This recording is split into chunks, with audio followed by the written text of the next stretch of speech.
অন্তর থেকে কেউ যদি আজানের উত্তর দেয় তাহলে সে জান্নাতে চলে গেছে, এই কথা মুহাম্মদ সাল্লাল্লাহু আলাইহি সাল্লাম বলেন। মুয়াজ্জিন যখন বলে আল্লাহু আকবার, অতবার তোমাদের শ্রোতা কোনো ব্যক্তি বলে আল্লাহু আকবার,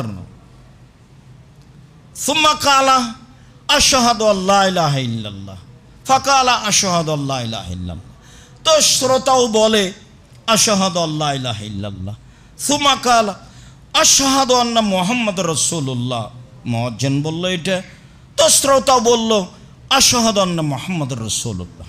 তারপর মুয়াজ্জিন বলল হাইয়া আলাস সালাহ, তখন শ্রোতা বলল লা হাওলা ওয়ালা কুওয়াতা ইল্লা বিল্লাহ, বাহ্যিকভাবে আন্তরিকভাবে নড়াচড়া করার কোনো শক্তি নাই তোমার শক্তি ছাড়া। আবার মুয়াজ্জিন বলল হাইয়া আলাল ফালাহ, কল্যাণের জন্য আসো। আগের বাক্য সালাত আদায় করতে আসো, পরের বাক্য কল্যাণের জন্য আসো। আবার আপনি বললেন লা হাওলা ওয়ালা কুওয়াতা ইল্লা বিল্লাহ, বাহ্যিকভাবে আন্তরিকভাবে নড়াচড়া করার কোনো শক্তি নেই তোমার শক্তি ছাড়া।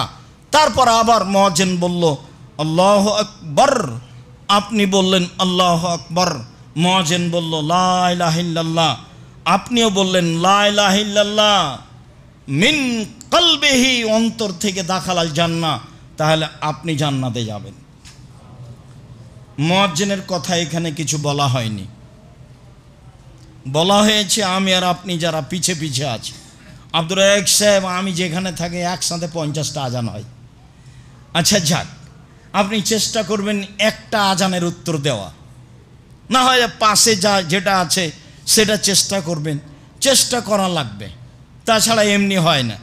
আমি নিজে একাধিক দেখেছি, একাধিক দিন দেখেছি, যখনই আজান হচ্ছে আমার শাশুড়ি গোবিন্দগঞ্জ, গাইবান্ধা, রংপুর, ফাঁসিতলা, চাঁদপাড়া, যে আশেপাশে ছেলে মেয়ে যখন বাচ্চারা একটু হইচই করতো তখন বলতেন এই শরতো শরতো, তোমরা শরতো, তোমাদের কারণে একটু আজানের জবাব দিতে পারি না।